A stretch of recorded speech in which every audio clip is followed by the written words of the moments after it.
नमस्कार, आप देख रहे हैं न्यूज प्लस और मैं हूं आपके साथ नेहा। हमारे विशेष कार्यक्रम आपका शहर आपकी खबर में आप सभी का स्वागत है। फिलहाल बुलेटिन की शुरुआत करेंगे। सबसे पहली खबर बिहार से है। जैसे जैसे बिहार के चुनाव करीब आ रहे हैं, हर रोज मुद्दे बन बिगड़ रहे हैं और बिहार में अब वोट चोरी और पीएम मोदी की मां को अपशब्द जैसे मुद्दे पीछे छूट रहे हैं और भ्रष्टाचार, अति पिछड़ों को आरक्षण जैसे मुद्दे आगे आ गए हैं। जन स्वराज पार्टी के संयोजक प्रशांत किशोर ने भ्रष्टाचार का बम फोड़ा तो एनडीए बैकफुट पर आ गया। वहीं डिप्टी सीएम सम्राट चौधरी, कैबिनेट मंत्री अशोक चौधरी, मंगल पांडे और भाजपा प्रदेश अध्यक्ष दिलीप जायसवाल पर पीके ने गंभीर आरोप लगाए तो खुद इनके नेताओं ने ही इनसे सफाई मांगनी है और इन नेताओं में से सिर्फ अशोक चौधरी ने प्रशांत किशोर को मानहानि की नोटिस भेजने की हिम्मत की है और इस पर प्रशांत किशोर ने पलटवार किया। उन्होंने कहा कि उनके वकील ने एक चिट्ठी भेजी है, हमारा वकील उसका जवाब दे देगा, लेकिन इससे वो बरी नहीं हो गए हैं और ना हम उनसे डरने वाले हैं। प्रशांत किशोर ने यह दावा किया है कि अगले 2 से 3 दिन में वो भ्रष्टाचार का एक और बम फोड़ने वाले हैं। प्रेम किशोर के इस मुद्दे को महागठबंधन ने भी लपका है और बिहार में रमाते भ्रष्टाचार के मुद्दे की तपिश लालू कुनबे तक पहुंच चुकी है। लैंड फॉर जॉब मामले में 13 अक्टूबर को फैसला आने वाला है और दिल्ली की कोर्ट ने लालू, राबड़ी और तेजस्वी यादव को तलब कर लिया है। वही फैसला खिलाफ आया तो इनकी मुश्किलें बढ़ सकती हैं क्योंकि नवंबर में बिहार में चुनाव है और फैसले के वक्त चुनाव अपनी पीक पर होगा। राहुल गांधी के हाइड्रोजन बम के बीच महागठबंधन ने बिहार में अति पिछड़ा दांव खेल दिया है और राहुल तेजस्वी ने साझा घोषणा पत्र में अति पिछड़ों के आरक्षण के लिए कानून तक लाने का ऐलान कर दिया है। और इधर सीमांचल में असदुद्दीन ओवैसी के सीमांचल न्याय यात्रा के बीच प्रशांत किशोर ने नया दांव खेल दिया है। ओवैसी ने मुस्लिम वोट बंटने से बचाने के लिए तेजस्वी से समझौते की बात की तो प्रशांत किशोर ने कहा कि वो जहां मुस्लिम प्रत्याशी खड़ा करेंगे हम मुस्लिम नहीं उतारेंगे और जहां हम मुस्लिम प्रत्याशी उतारें वो अपना प्रत्याशी नहीं खड़ा करें। एक दूसरे पर दांव और बदलते मुद्दों के बीच बिहार चुनाव दिलचस्प होता जा रहा है। वोट अधिकार यात्रा से बिहार में शुरू हुई सरगर्मी बिहार अधिकार यात्रा आते आते पीएम मोदी की मां के लिए अभद्र टिप्पणी के मुद्दे पर टिकी थी और इस बीच कांग्रेस सीडब्ल्यूडी की बैठक, भाजपा कोर कमेटी का मंथन और ओवैसी की सीमांचल न्याय यात्रा शुरू हुई तो प्रशांत किशोर ने भ्रष्टाचार के बम फोड़ने शुरू कर दिए। जातिवाद पर वोटिंग करते आए बिहार में भ्रष्टाचार का मुद्दा ऊपर रहेगा या आरक्षण का, ये तो आने वाला समय बताएगा। लेकिन जैसे जैसे प्रधानमंत्री मोदी, अमित शाह और महागठबंधन की तरफ से बड़े नेताओं के दौरे शुरू होंगे, नए नए मुद्दे और जुमले भी उछलेंगे।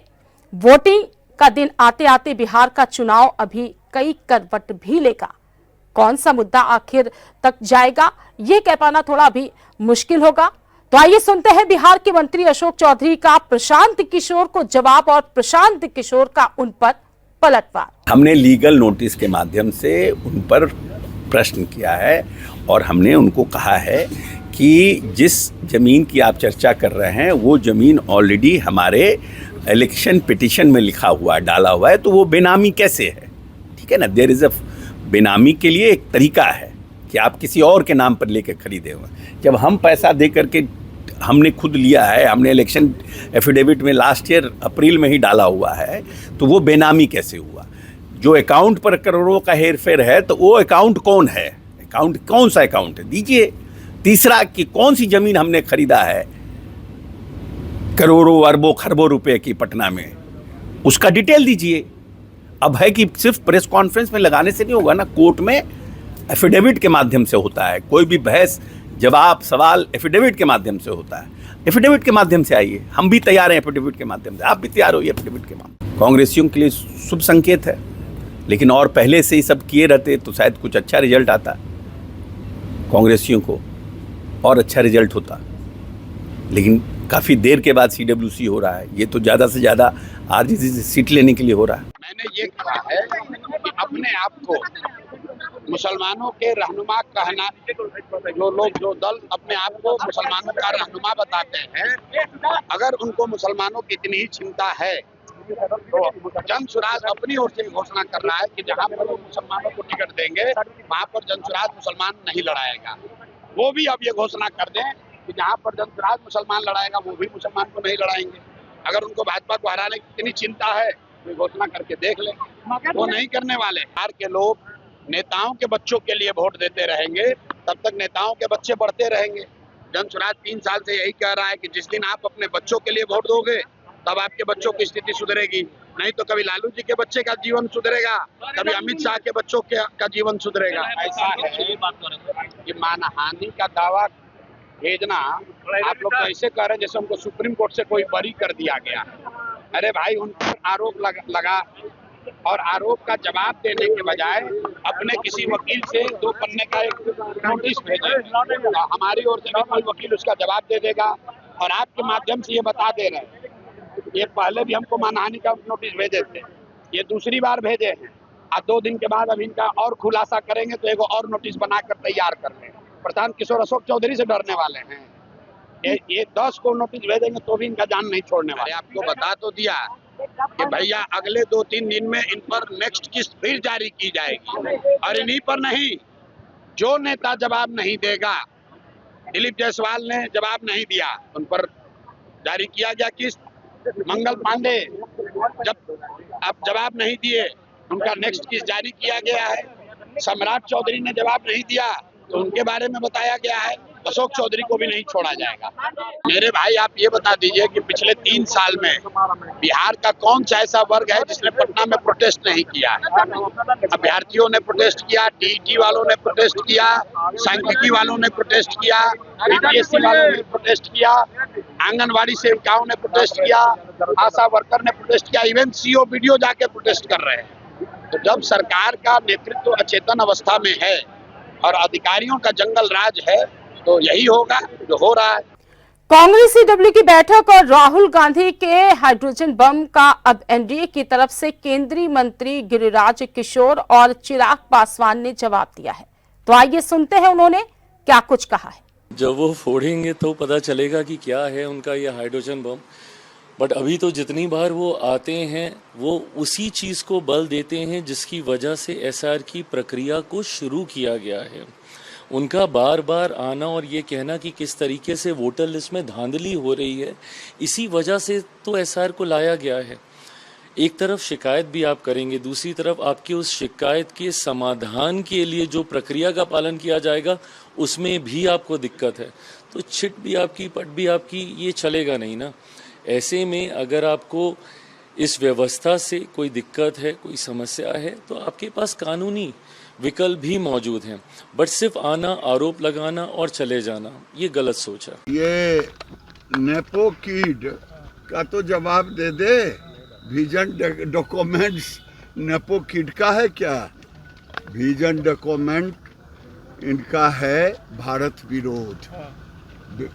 विजन डॉक्यूमेंट है बिहार को गाली देना। विजन डॉक्यूमेंट है रेवंत रेड्डी जो बिहार को गाली दिया उसको ला करके चिढ़ाना। विजन डॉक्यूमेंट है स्टालिन को लाना जिसका पूरा मंत्रिपरिषद हिंदू और बिहारियों को गाली दिया, वो है विजन डॉक्यूमेंट। विजन डॉक्यूमेंट है नेपो किड का प्रधानमंत्री नरेंद्र मोदी के माँ को, बहन को गाली देना। ओवैसी कहीं कसैया शराब ने गाय मरा है। आज नरेंद्र मोदी देश में प्रधानमंत्री हैं, डंके की चोट पे लिख ले ओवैसी कि एनडीए की ही सरकार बनेगी। क्या कहूँगा, उनके आने से उनका वोट तो सब तेजस्वी यादव ले लिया है, उनके पास वोट ही नहीं है। और इस बार तो कोई उनको देगा ही नहीं वोट। मुसलमान, वो जितना मुसलमान चिल्ला लें उनको कोई वोट देगा नहीं। इस बार तो जो उम्मीदवार खड़ा करेंगे आरजेडी सबका जमानत जब्त करा देगा। कुल मिलाकर जैसे जैसे बिहार चुनाव नजदीक आ रहा है, घमासान भी बढ़ता जा रहा है और आने वाले दिनों में बिहार की सियासी और भी बढ़ने के आसार हैं। फिलहाल रुक करेंगे दूसरी खबर पर उत्तर प्रदेश से, जहां आजम खां की रिहाई के बाद से मुस्लिम वोटों के बिखराव पर चर्चा शुरू हुई थी। अब आजम खां के बसपा में जाने की अटकलों पर विराम लग चुका है और खुद आजम ने सारी अटकलों को खारिज कर दिया है। और अखिलेश मुलायम सिंह के बेटे हैं और उनके बहुत अजीज हैं। उन्होंने कहा कि वो बिकाऊ नहीं है, उनका अपना चरित्र है। हालांकि अभी उन्होंने ये स्पष्ट नहीं किया है कि सपा में अब उनकी भूमिका क्या होगी। और इस बीच अखिलेश यादव ने रामपुर जाकर उनसे मिलने का ऐलान भी कर दिया है। अखिलेश लखनऊ में बसपा की रैली से एक दिन पहले यानी कि 8 अक्टूबर को रामपुर आजम खां से मिलने जाएंगे और ये माना जा रहा है कि अखिलेश उनको मना लेंगे और फिर से सपा में मुस्लिम लीडरशिप के तौर पर उनको स्थापित करेंगे। बिहार में जिस तरह असुद्दीन ओवैसी की एंट्री हुई है, उत्तर प्रदेश में भी उनकी सक्रियता बढ़ने की पूरी संभावना है और ऐसे में चुनाव से पहले सपा को मुस्लिम वोटों का जो बिखराव है रोकने के पूरे इंतजाम करने होंगे और इसके लिए सपा को आजम की बहुत ही जरूरत है। और शायद इसलिए अखिलेश यादव ने खुद जाकर आजम खां से मिलने का फैसला किया है। उनके साथ डिंपल यादव और दूसरे नेता भी रामपुर जा सकते हैं। आजम को लेकर सपा में दूसरे स्तर पर भी सक्रियता बढ़ गई है। कल ही सपा कार्यालय के बाहर आजम खां को लेकर पोस्टर लगाए गए हैं और सपा के युवा नेता मोहम्मद इखलाक की तरफ से लगाए गए पोस्टर्स में आजम की तारीफों के पुल भी बांधे गए हैं और ये लिखा गया है कि कुछ वसूलों का नशा था, कुछ मुकद्दस ख्वाब थे, हर जमाने में शहादत के यही असबाब थे। आजम लौटे, ये एक नई सुबह की पहचान है। गौर से सुनो, हवाओं में सरकार बदलने का ऐलान है। आजम की रिहाई और उनके राजनीतिक भविष्य को लेकर सपा सांसद इकरा हसन ने कहा कि परिवार पहले, राजनीति बाद में। हालांकि उन्होंने कहा कि आजम खां ने सपा को खून पसीने से सींचा है, वो अलग हो ही नहीं सकते हैं। तो आइए सुनते हैं क्या कहा सपा सांसद इकरा हसन ने। तो न्यायपालिका का धन्यवाद देना चाहते हैं और हमें भरोसा है हमारे देश की कानून व्यवस्था में और न्यायपालिकाओं में कि वो जरूर इंसाफ करेंगे। और आजम साहब के लिए मैं सिर्फ यही दुआ करती हूँ कि ऊपर वाला उन्हें सेहत दे, तंदुरुस्ती दे, हिम्मत दे, क्योंकि उन्होंने जो संघर्ष झेला है वो आसान नहीं है। और इतनी नाइंसाफी झेलने के बाद आज वो हमारे बीच आए हैं, हम लोग सभी बहुत खुश हैं और बस यही उम्मीद करते हैं कि वो सेहतमंद रहें और हम सबको लेकर आगे चलें, लीड करें इस नाइंसाफी के खिलाफ। तो मेरी सभी उनके परिवार वालों को और सभी हम लोग सभी उनके समर्थक हैं, सभी के लिए खुशी का मौका है और सभी को मैं बधाई देना चाहूँगी। नहीं, देखिए, हमें कोई ऐसी चर्चा नहीं आई है सुनने में पार्टी के अंदर से और ना ही उन्होंने भी ऐसा कुछ कहा है। अभी मेरे खुद के परिवार पे ये हालात बीत चुके हैं, तो इस दौरान ये सब चीजें ध्यान में नहीं रहती हैं किसी के भी। राजनीति बहुत बाद का पहलू है। फिलहाल वो इतने दिनों बाद बाहर आए हैं। खुद उन्होंने कल एक बाइट में कहा कि अभी सेहत पे ध्यान देंगे। उनकी जो एज है, जिस तरीके से वहां पर वो रहे, जिस तरीके से बर्ताव अंदर रहता है जेल में आमतौर पर, तो अभी तो जरूरत है कि वो अपनी सेहत का ख्याल रखें। और जो भी राजनीति की बातें हैं वो बाद में होंगी और वो उन्होंने इस पार्टी को अपने खून पसीने से खड़ा किया है। आज समाजवादी पार्टी जिस मुकाम पे है उसमें आजम खान साहब का एक बड़ा कद रहा है, बड़ा रोल रहा है।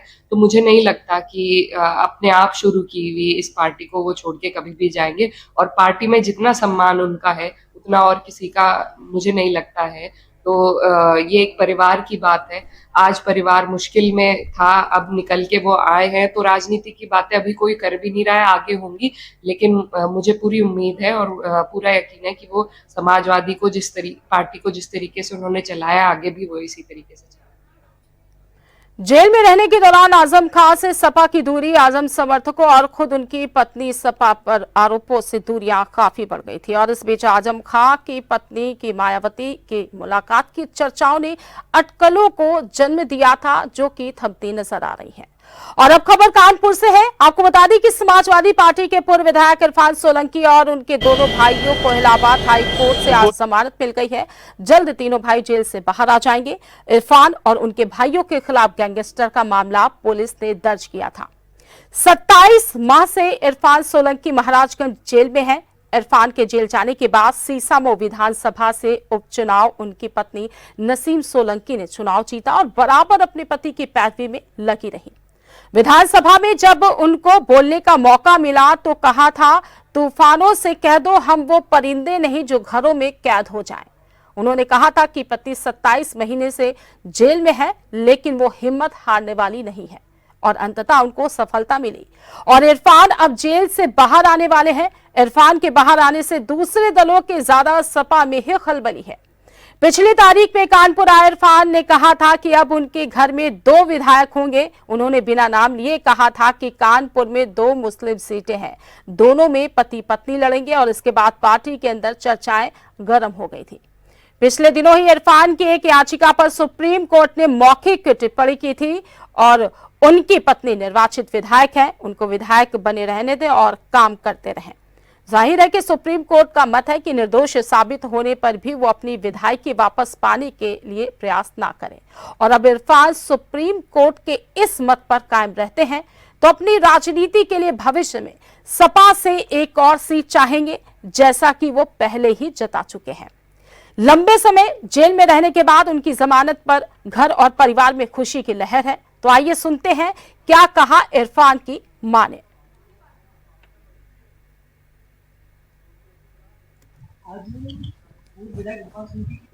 जी जी, हमारा इंतजार यही है, अल्लाह करे भैया, हम तो चाहते हैं आज ही आ जाए, आज नहीं तो कल जरूर आ जाए इंशाल्लाह। कितने समय से जेल में?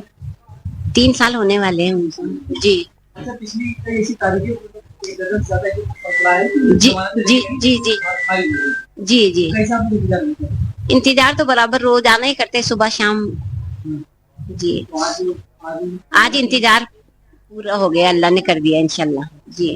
कब तक आ जाएंगे? उम्मीद तो है कल तक इंशाल्लाह आ जाए, बस हम तो यही सोच रहे हैं, बाकी अल्लाह के हाथ में। और अब चलते हैं मध्य प्रदेश के बैतूल, जहां मात्र 350 रुपए के लिए पड़ोसी ने हसिया से युवक का गला काट दिया। बैतूल जिले के सूर गांव में 17 सितंबर को खेतों में खून से लथपथ हालत में मिले युवक की हत्या का मामला अब सुलझ चुका है। पुलिस जांच में सामने आया है कि इस वारदात को गांव के ही एक युवक ने अंजाम दिया था। उसने महज 350 रुपए के लिए पड़ोसी युवक की गर्दन हंसिए से रेत दी और पुलिस के मुताबिक सूरगांव का देवराव अपने पड़ोसी कचरैया बेनाइत के साथ खेत में काम कर रहा था और इसी दौरान पैसों को लेकर दोनों के बीच बहस शुरू हुई और दोनों में झगड़ा शुरू हो गया। गुस्से में आकर कचरैया ने देवराव की गर्दन पर हंसिए से हमला कर दिया। उसकी आधी गर्दन कटकर लटक गई और वहीं पर गिर गया और मौके पर ही उसकी दर्दनाक मौत हो गई। वही घटना के बाद आरोपी ने सामान्य व्यवहार दिखाकर शक के बचने की कोशिश की, लेकिन पुलिस की सतर्कता से मामला सुलझ गया और आरोपी के हाथ में चोट के निशान मिलने के बाद उसे हिरासत में लेकर उससे पूछताछ की गई। शुरुआत में वो सच छिपाता रहा, लेकिन बाद में उसने अपना अपराध स्वीकार कर लिया। उसने बताया कि देवराव ने उससे 350 रुपए उधार लिए थे, जो वो काफी दिनों से वापस मांग रहा था और इन्हीं पैसों को लेकर उससे विवाद हुआ था और गुस्से में आकर उसकी गर्दन उसने काट दी। बैतूल बाजार थाना पुलिस ने उसे गिरफ्तार कर लिया है। बैतूल पुलिस अधीक्षक वीरेंद्र जैन ने टीम को 10,000 रुपए का नकद इनाम देने की घोषणा भी की है। तो आइए सुनते हैं कि घटना के बारे में पुलिस अधीक्षक वीरेंद्र जैन ने क्या कुछ जानकारी दी है। 17 तारीख को सूगांव में देवराज की डेड बॉडी उसके खेत में मिली थी और उसको कई जगह चोट थी, सिर पर भी चोट थी। काफ़ी सनसनीखेज हत्या थी क्योंकि कोई भी इसमें साक्षी नहीं था। पुलिस ने काफ़ी इसमें प्रयास किया और इसमें उसका जो पड़ोसी है मृतक का करचिया नाम का, तो उसको पुलिस ने गिरफ्तार किया है और उससे पुलिस ने जो है वो हसिया और उसके जो खून लगे कपड़े थे वो भी जब्त कर लिए हैं। इसमें घटनाक्रम इस ढंग से निकल के आया है कि करचिया ने 350 रुपये उधार दिए थे मृतक को और वो कई बार मांग चुका था। सुबह 6:30-7 बजे खेत में वो अगल बगल काम कर रहे थे और उस समय करचिया ने फिर से जो है वो पैसे मांगे। मृतक देवराज ने देने से मना कर दिया है और थोड़ा सा डांटा उसको और लड़ाई झगड़ा हो गया। लड़ाई झगड़ा होने पर करचिया ने मृतक के हंसिए से ही उल्टी तरफ से उसके सिर पर वार किया और फिर कई बार करते उसकी हत्या कर दी। पुलिस खुलासे के बाद जब गांव वालों को पता चला कि महज 350 रुपए के लिए देवराव की हत्या की गई तो आरोपी कचरैया को कोसने लगे। फिलहाल अगली खबर, बड़ी खबर आपको बता दें, एमपी के सिंगरौली से है, जहां पर पुलिस ने कांग्रेस नेता भास्कर मिश्रा को गिरफ्तार कर लिया है और उन पर भाजपा विधायक डॉक्टर राजेंद्र मेश्राम पर गलत टिप्पणी का आरोप लगा है। टिप्पणी पर भाजपा विधायक ने कांग्रेस नेता के खिलाफ एफआईआर दर्ज करवाई थी। दरअसल कांग्रेस नेता भास्कर मिश्रा ने हाल ही में सड़क हादसे और अन्य मुद्दों पर प्रदर्शन करते हुए जनता के लिए आवाज उठाई थी और इस दौरान एक वीडियो में उन्होंने विधायक राजेंद्र मेश्राम पर टिप्पणी भी की थी और इस पर विधायक की ओर से रिपोर्ट दर्ज कराई गई थी। पुलिस ने कांग्रेस नेता पर SC/ST एक्ट के तहत मामला दर्ज किया था और इसी मामले में अचानक कांग्रेस नेता को गिरफ्तार कर लिया गया। गिरफ्तारी की पुष्टि CSP विंध्यनगर पुन्नू सिंह परस्ते ने की है। गिरफ्तारी के बाद भास्कर मिश्रा का मेडिकल परीक्षण कराया जा रहा है और कुछ ही देर में उन्हें न्यायालय में पेश कर जेल भेज दिया गया। वहीं कांग्रेस नेता की गिरफ्तारी के बाद बड़ी संख्या में उनके समर्थक और संगठन के लोग कोतवाली थाने पहुंच गए और पुलिस कार्रवाई का विरोध किया और खुद भास्कर मिश्रा और कांग्रेस नेताओं ने कहा कि पुलिस भाजपा के इशारे पर काम कर रही है। उन्होंने ऐसी कोई टिप्पणी नहीं की थी जिसके लिए गिरफ्तारी की जाए। तो आइए सुनते हैं क्या कहा भास्कर मिश्रा और कांग्रेस नेताओं ने।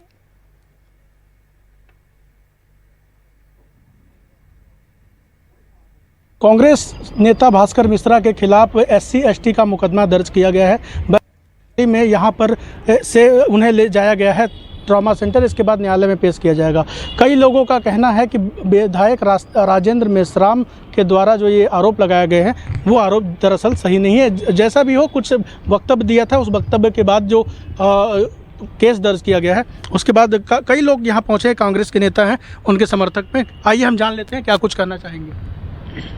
देखिए, भास्कर मिश्रा जी कांग्रेस पार्टी के एक अच्छे नेता हैं तथा गरीब और हरिजन आदिवासियों की आवाज़ को बुलंद करते हैं। तमाम सड़कों पर एक्सीडेंट हो रहे हैं, उन तमाम केसों को लेकर के भास्कर मिश्रा आवाज़ उठाते हैं। उससे लोगों को थोड़ा सा तकलीफ़ हुई। ठीक बात है, अभी उस दिन हमारा आंदोलन था, उनका भास्कर जी मिश्रा जी सब लोग उपस्थित थे। अपने भाषण में उन्होंने कुछ शब्दों का उपयोग किया होगा। वो शब्द क्या संवैधानिक रूप से गाली हैं, गलौज हैं, इस तरह की हमको जानकारी नहीं है उस बारे में।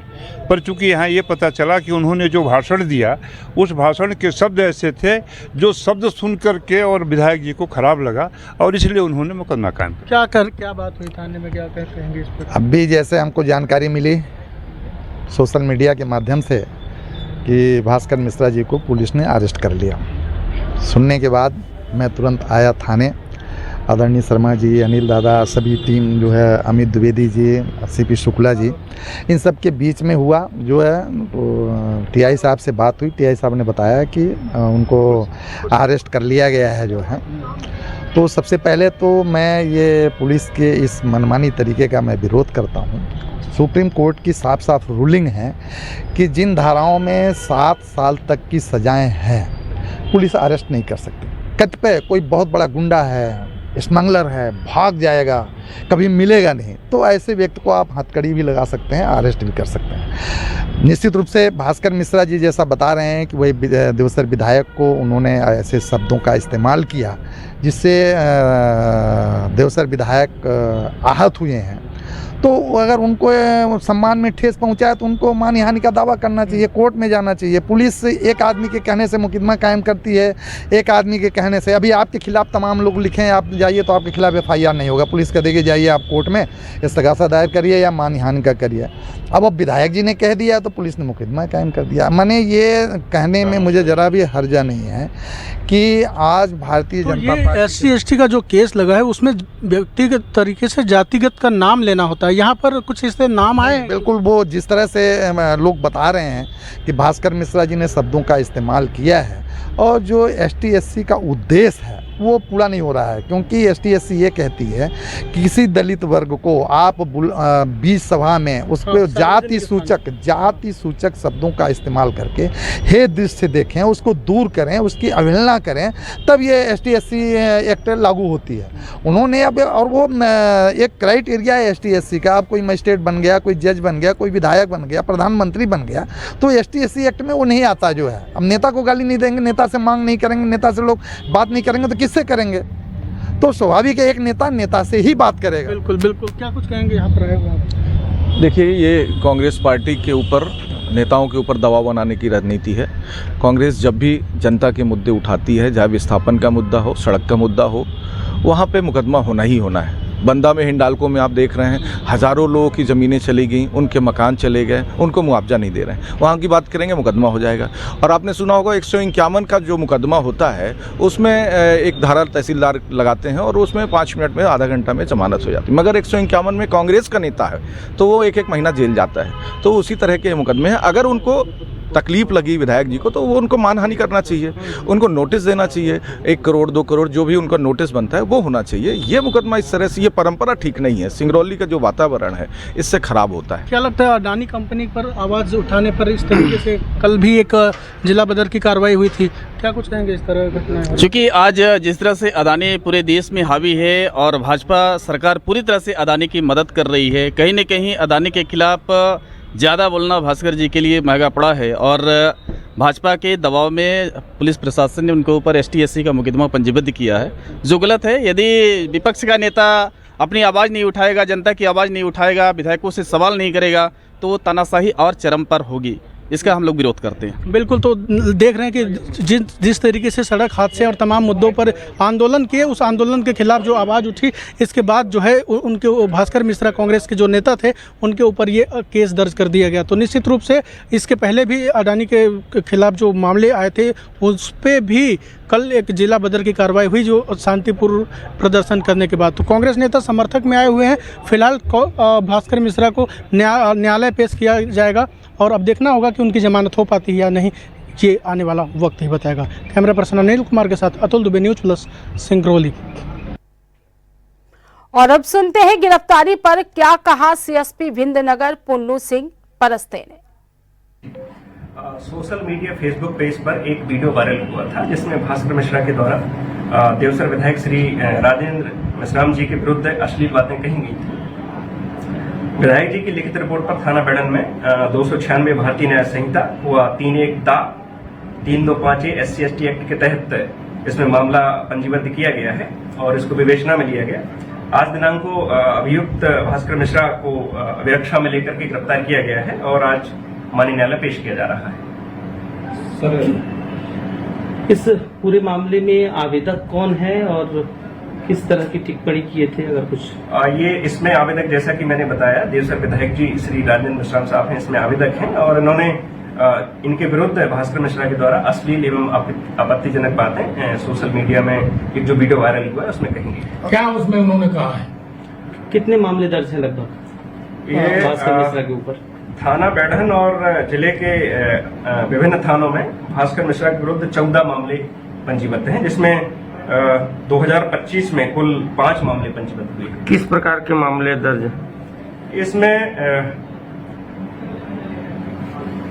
गाली गलौज के भी मामले हैं, शासकीय कार्य में बाधा के भी मामले हैं और कोलाहल नियंत्रण अधिनियम के तहत भी इसमें मामले पंजीबद्ध किए गए हैं।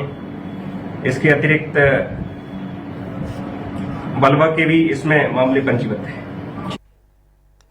फिलहाल पुलिस ने गिरफ्तारी को जायज ठहराया है और इस गिरफ्तारी के बाद भाजपा और कांग्रेस में तल्खी और टकराव बढ़ने के आसार भी बढ़ गए हैं। फिलहाल इस बुलेटिन में इतना ही। आप देखते रहिए न्यूज़ प्लस।